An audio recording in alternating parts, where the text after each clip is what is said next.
Muy buenas tardes, gracias por estar con nosotros en esta programación en español del Canal 17.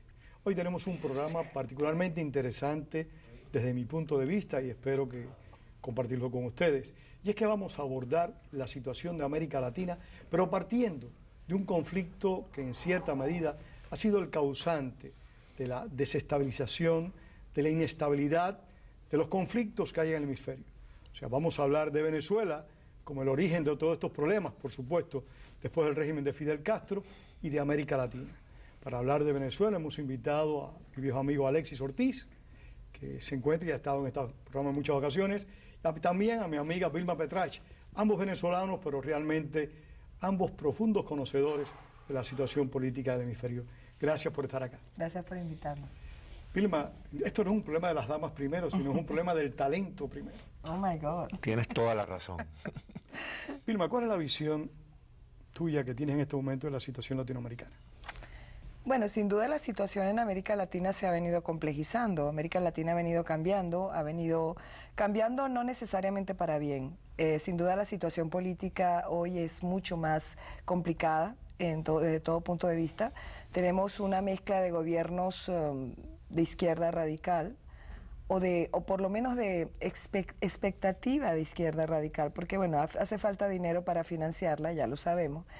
Una izquierda democrática que está haciendo un trabajo interesante a nivel regional y a nivel mundial, y por supuesto tenemos algunos gobiernos que pudieran calificarse, que son la minoría, de centro derecha.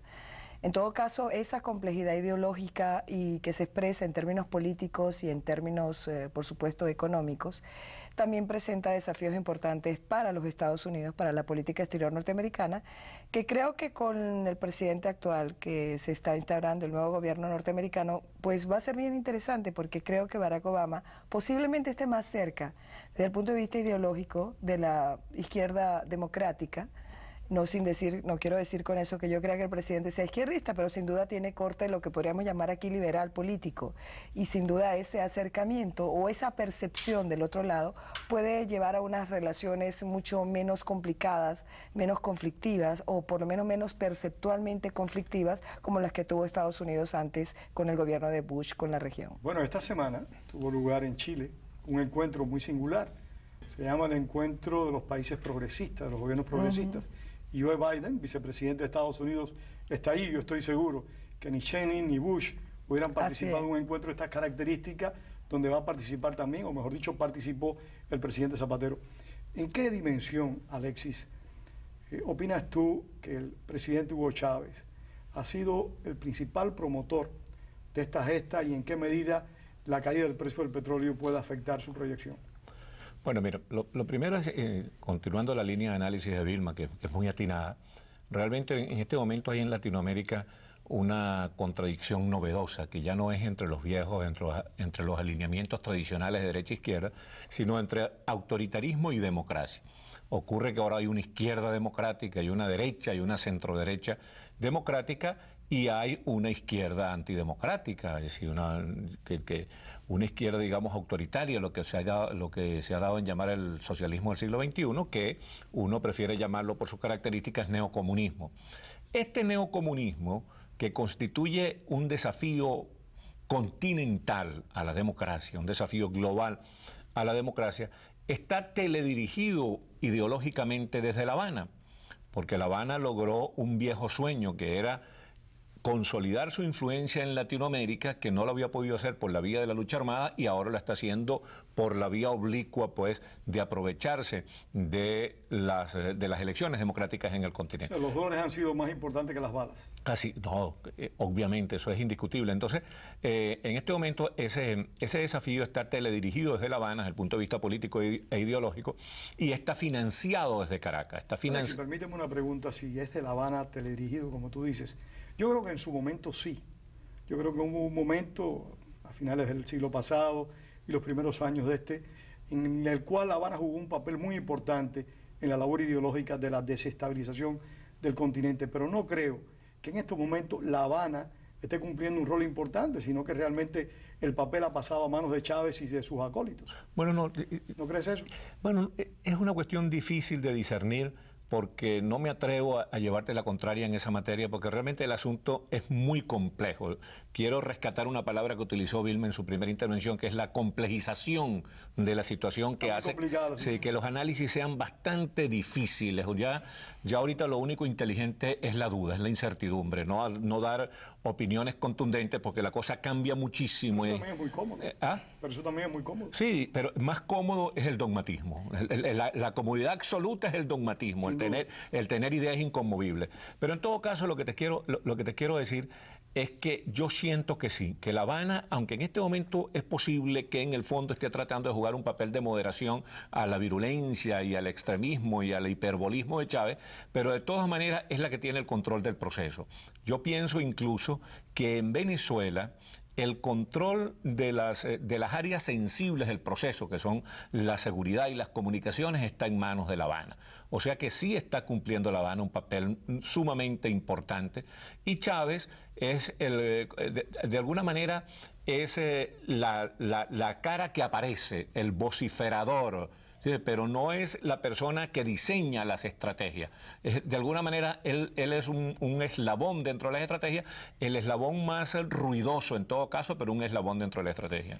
Vilma, para mí hay un punto importantísimo en esto. Se habla mucho de que después de la enfermedad de Fidel Castro, el rol expansionista del régimen cubano ha disminuido.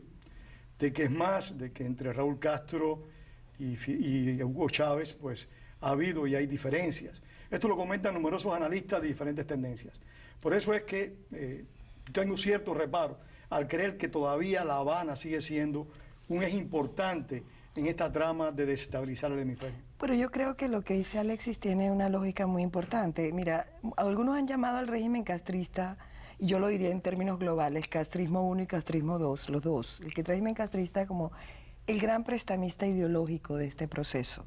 Evidentemente, y con toda la infraestructura revolucionaria, no en vano tienen 50 años de experiencia en cómo destruir la democracia, cómo desmantelar los procesos democráticos y, por otra parte, cómo capturar a través de los procesos electorales a esos procesos políticos y, en consecuencia, destruir a la democracia liberal en estos países. Yo creo que eso sí se viene haciendo de una manera sistemática, y en todo caso Chávez viene a ser como el brazo financiero, y por supuesto él hace toda la parte con su incontinencia verbal, toda la parte, digamos, retórica, ruidosa, de enfrentamiento directo con los Estados Unidos, básicamente porque la energía ideológica y de retórica de Fidel Castro se disminuye por razones de edad, por razones cronológicas, por razones de la enfermedad de Fidel Castro, y en ese sentido pareciera que hay un traspaso de liderazgo, pero yo no creo que realmente sea así. Creo que esto obedece a un proyecto más grande, que acuérdate que para la izquierda, y tú que eres un estudioso de estos temas, y Alexis también lo saben, ellos hablan de un plan máximo y un plan mínimo. Esto es parte del plan máximo. Para ellos 40 años, 50 años no son nada. Alexis, ¿tiene Lula da Silva algún rol en este proyecto? Sí, un rol muy importante, porque Lula da Silva, que es un hombre extraordinariamente astuto, está jugando a ser el líder del continente, a convertir a Brasil y a él mismo en líderes del continente. Se está manejando con mucha astucia, porque está tratando de organizar detrás de Brasil y detrás de él a toda la izquierda, a la democrática y a la no democrática, para aumentar su capacidad de negociación con los Estados Unidos. Claro, eso lleva a Lula a incurrir en algunas necedades absolutamente injustificables, como las que ya hemos comentado otras veces, cuando dijo, por ejemplo, que Chávez es el mejor presidente que ha tenido Venezuela en los últimos 100 años.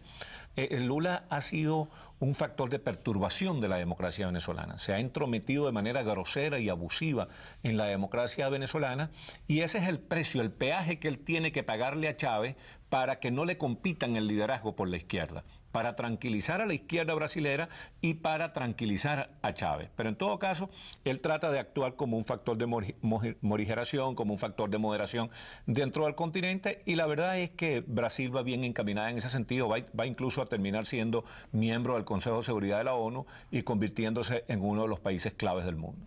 Sin embargo, Vilma, no se aprecia en Lula da Silva, que yo comparto la opinión de Alexis en el papel que está jugando en el proceso actual latinoamericano, no se aprecia esa voluntad continuista en Lula da Silva. Es más, esta semana en Europa volvió a repetir de que él creía que la democracia tenía que refrescarse, de que él respetaba la decisión de Hugo Chávez pero que él no creía en presidentes vitalicios.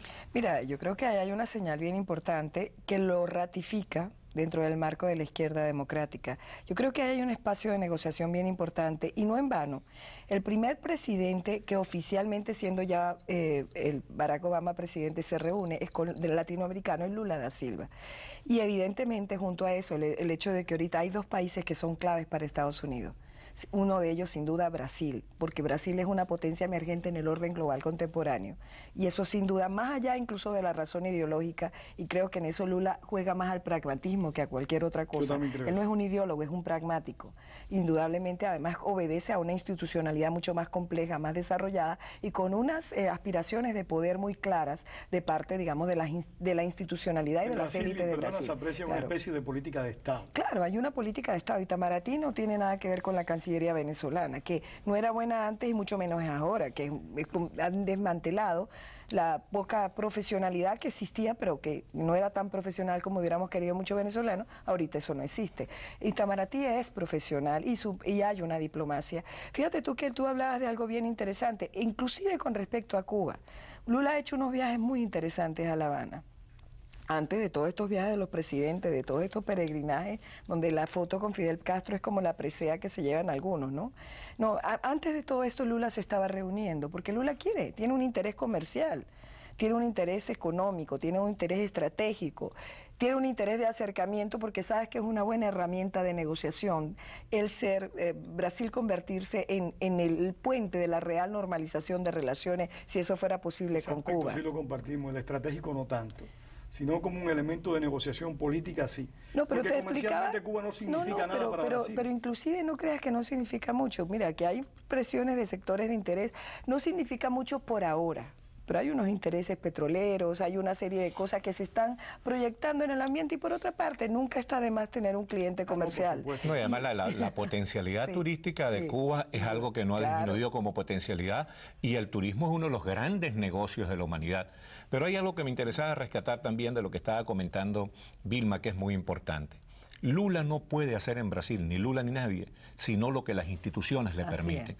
Ese es un país con una institucionalidad muy fuerte, que no le hubiera permitido a Lula exageraciones o absurdos como los de Chávez o cualquier otro. Es decir, la institucionalidad de Brasil hubiera actuado para moderar a Lula y de hecho lo moderó. Ahora, él es un tipo que le ha sacado mucho provecho a su propia moderación y mucho provecho a la institucionalidad brasilera, porque como dice Vilma, es un hombre de una gran astucia, de un gran pragmatismo. Pero es interesante cómo esa institucionalidad se ha fortalecido en 25 años, porque no podemos olvidar que en la década del 80 había en Brasil un gobierno militar. Sí, pero ahí hubo gobiernos muy interesantes como el de Fernando Enrique Cardoso, que organizaron el país, consolidaron la gobernabilidad del país, facilitaron el funcionamiento de todas las instituciones democráticas, la división de poder. Brasil es algo completamente distinto a aquellos viejos militares, Castelo Branco, e incluso aquellos coroneles de las primeras épocas brasileras. De tal manera pues que Brasil hoy en día es un país moderno desde todo punto de vista. No solamente es moderno políticamente, sino que se juega el fútbol más moderno, la juventud brasilera es muy juvenil, es decir, Brasil es un país de vanguardia. Es un país de vanguardia que conoce su peso específico dentro del continente latinoamericano y está ejerciendo. Y a nivel mundial. Y a nivel mundial. Claro. Vilma, ¿cómo aprecias tú esta vocación, digamos así, reeleccionista de los mandatarios latinoamericanos? Ya el presidente de Honduras planteó de reformar la Constitución para ir en busca de una reelección, si no tanto de él, sí de que los futuros presidentes puedan reelegirse, y lo estamos viendo en el resto de los países del hemisferio. Mira, esa es la lamentable tentación caudillista, autoritaria de la que hablaba Alexis, que está ahí permanentemente, de perpetuarse en el poder. Lamentablemente América Latina tiene una adicción además terrible. Yo creo que uno de los graves problemas que tenemos nosotros para consolidar las democracias en América Latina es la adicción al populismo. O sea, tanto los pueblos como los gobiernos que una vez que llegan estos populistas, pues quieren perpetuarse porque, bueno, y quieren llegar a esa condición de relación de masa con el líder, sin las instituciones que le estorban y quieren perpetuarse en el poder. Es un drama que ha sufrido históricamente América Latina y que yo creo que Alexis, que es un conocedor de estos temas, porque sé que ha publicado libros en esas áreas, América Latina siempre ha tenido un déficit institucional inmenso.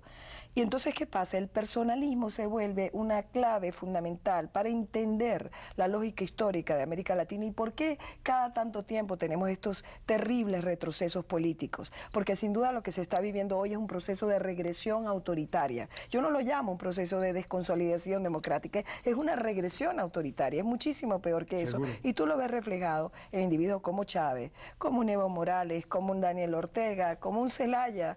Bueno, clientes de Chávez sin duda, pero además con una propensión autoritaria propia. Lo lamentable sería que un Uribe, que sin duda es un individuo que tenía una oportunidad, y digo tenía porque no sé si la tentación valga más, la tentación de permanecer que la vocación institucional de consolidar la seguridad democrática. Ese es un tema a abordar en su momento porque Claro. Uribe es un caso muy singular. Sí. En el hemisferio. Pero lo que está diciendo Vilma es muy importante porque si Uribe va a una segunda reelección, estaría traicionando no su propia imagen y su propio rol histórico, sino todo el esfuerzo por la democratización del continente que hace la gente democrática de este continente. Sería terrible que Uribe nos traicionara en ese sentido, porque lo admiramos, lo queremos, lo reconocemos, y nos parece que sería un disparate que él se fuera por el camino chavista de la eternización en el poder. Alexis, tú que eres un profundo conocedor de la situación de América Latina, por lo mismo que decía Vilma, la has viajado, o sea, la has tocado con tus manos, has escrito sobre ella con amplitud. Pero Venezuela, yo quisiera retomar el tema de Venezuela y después volvemos a América Latina. ¿Cómo tú ves la situación actual venezolana? ¿Está Chávez en un proceso de consolidación o de deterioro? Mira, eso tiene una doble lectura. Está en un proceso de consolidación, de acaparamiento de poder, de avasallamiento de la disidencia, todo eso es cierto. Pero también es cierto que él cada vez más deteriora sus propios contingentes, porque cada vez más la gente cree menos en un plan chavista, en un plan ideológico chavista, y está más allí por vía clientelar, para sacarle provecho, sobre todo provecho económico, a ese desbarajuste que se ha armado en el país, a ese desenfreno de la corrupción. En el chavismo no hay fe, sino negocio. En el chavismo, yo puedo parafrasear a un amigo que decía que en el chavismo uno no se inscribe, sino que compra acciones. Eso realmente es un escenario de corrupción. Mis amigos Alexis Ortiz, porque son frases tuyas. Sí. Entonces, de tal manera pues que eso tiene dos lecturas. Él se está consolidando, pero por otra parte, la oposición está conquistando espacios con mucha firmeza, con mucha fuerza, en las peores condiciones, luchando contra el ventajismo más aterrador, pero la gente se une, conquista espacios, va entendiendo que es necesario organizarse con y dentro del pueblo, que hay que separarse en la medida de lo posible de la visión de la política como un fenómeno exclusivamente mediático y entender que la política es una actividad de servicio público y en consecuencia es una actividad de organizarse con y dentro del pueblo, en partidos políticos, en asociaciones de ciudadanos. Se está marchando bien en Venezuela. Chávez está, del cierto modo, Pedro, está jugando con fuego. Está estirando la cuerda y puede llegar a romperla. Está tratando de desesperar a los venezolanos, pero los venezolanos están actuando con mucha paciencia, con mucha serenidad, con mucha conciencia, porque la gente democrática de Venezuela tiene claro que esta batalla la va a ganar el que tenga mejores nervios, porque esta es una lucha armada, pero de paciencia. Parecía que iba a romper esa norma con la orden de detención del gobernador Rosales, del alcalde Rosales. Pero la gente... Hubo realmente un gran descontento, mucha inquietud, y aparte de eso, históricamente el Zulia ha sido un estado con mucha voluntad de independencia, digamos. Ese así. puede ser el más terrible de sus autogoles, la detención, no sé qué piensas tú, Vilma, pero ese puede ser el más terrible de sus autogoles, la detención de Manuel Rosales, porque no es solamente... Iría también al provincialismo. Claro, porque no solamente es un ataque a Manuel Rosales, sino que va a herir en el fondo el orgullo de lo que llamamos la zulianidad. La gente del Zulia, ya del estado Zulia, de Maracaibo, de esa provincia, son muy orgullosos de su condición, de su región, y ellos están sintiendo que Chávez está tratando de avasallarlos, de pasarles por encima con esta detención de Manuel Rosales. No olvidemos que Manuel Rosales fue electo 2 veces gobernador y ahora alcalde, o sea que obviamente... No fue electo al gobernador por tercera vez porque no se lo permitían. Exactamente, obviamente, nos guste o no nos guste, es un líder popular querido en el Zulia, o sea que este atropello que está perpetrando Chávez puede ser el más terrible de sus autogoles. Bueno, fíjate tú, el otro riesgo es el de la recentralización. Porque lo de Rosales es simbólico, también porque es un ataque directo a los liderazgos tanto de la oposición como a los liderazgos regionales, que existen, que son una realidad. Y yo creo que también, como tú decías, él se está echando cuchillo a su propia garganta, porque muchos de esos individuos que están con el proceso, ya sea por razones clientelares o por razones, digamos, de beneficios políticos. O también una motivación ideológica, no, por eso te iba a decir, pero cada vez es más minoritario. Porque hay algunos que creen en el proyecto. Yo me acuerdo que recientemente me entrevisté con un individuo que estuvo hasta hace poco en el proyecto y él me decía, bueno, pero que él creía en el proceso, que Chávez era el que se había desviado. Yo le dije, pero es que Chávez es el proceso. Él es el que dice hacia dónde va ese proceso, lamentablemente, claro. Decir, Fidel Castro traicionó la revolución. Claro. Pero lo que te quería decir con esta recentralización, yo creo que Chávez se está metiendo cuchillo en su propia garganta, porque lo cierto es que el proyecto de la Constitución era un proyecto descentralizador, era un proyecto democrático, de democracia participativa. Él está traicionando y creo que tarde o temprano, porque hace mucho rato que esta Constitución a él le molesta. Yo creo que él va a proponer como un salto definitivo quitarse esa Constitución de encima, le estorba, porque esa Constitución es la que permite que inclusive esos que le siguen, que creen en el proceso que está o en el proyecto que está en la Constitución del 99, pues estén todavía adheridos a esa idea. Pero Chávez hace rato que la viene traicionando y al mismo tiempo yo creo que el hecho de que él se sienta hoy limitado precisamente porque no tiene los fondos, no tiene el dinero para seguir financiando ni hacia adentro ni hacia afuera, y porque además ha creado una cosa escandalosa que yo le llamo la bolioligarquía. Una cosa escandalosa, yo creo que en Venezuela no se habían visto los niveles de corrupción que estamos viviendo ahora. En esa situación, él ahora pedirle autoridad a este pueblo es muy complicado porque lo que lo rodea es una red de corrupción tan profunda, una maraña tan gigantesca de corrupción que sencillamente no es sostenible y mucho menos sin dinero, que es lo que está viviendo Chávez en este momento. Alexis, esa red que ha creado Chávez de aliados con Evo Morales, en Nicaragua con Ortega, con Zelaya, con Honduras, en fin, con una gran cantidad de países de América Latina, ¿no le puede favorecer en alguna medida para conservar el poder y para poder seguir manejando la situación interna venezolana? Bueno, le favorece para su imagen internacional, para crear simpatías internacionales y tratar de legitimarse de cara al mundo. Pero dentro de Venezuela, sobre todo en estas condiciones de deterioro de los precios petroleros y de contracción económica, es una gran calamidad para Chávez porque tiene que sostener toda esa rémora, tiene que sostener todos esos chulos políticos y cada vez tiene menos dinero para eso. Sí, como le pasa con Cuba en particular. Exactamente. Fíjate que no se atrevió, Alexis, perdonen que los interrumpa, pero él no se atrevió a anunciar un plan de medidas económicas, no se atrevió, todo es por gotero, todo es poco a poco. PDVSA está llenando de dólares en el mercado negro porque PDVSA también está financiándose de esa manera y no quieren decir la realidad. Hay que dar una revaluación en el país, hay una inflación insostenible y que se está acrecentando cada día más. El hombre no puede sostener económicamente esto. El IVA, que lo tenía en 9%, en momentos lo incrementó al 12%, ya no puede sostenerse la economía en esas condiciones y sin embargo, bueno, él piensa que expropiando, él piensa que nacionalizando, él piensa que haciendo estas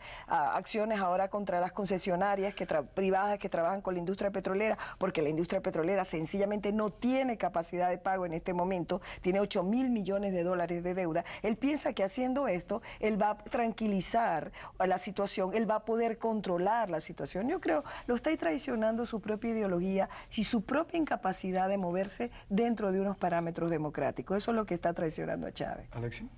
Sí, te iba a decir, Pedro, que dentro de los malos negocios que ha hecho Chávez con Daniel Ortega, Correa, Evo Morales, Zelaya, toda esta gente, dentro de los malos negocios, el menos malo de esos negocios es el cubano, porque Cuba sí le rinde a Chávez, porque Cuba le controla la gobernabilidad, le controla la seguridad, le controla la represión, o sea que el dinero que él gasta en Cuba es el que... Una buena inversión. El aparato de sostenibilidad, exactamente, ¿no? el aparato de sostenimiento del régimen, o sea que si no es una buena inversión, por lo menos es la menos mala de las inversiones que está haciendo.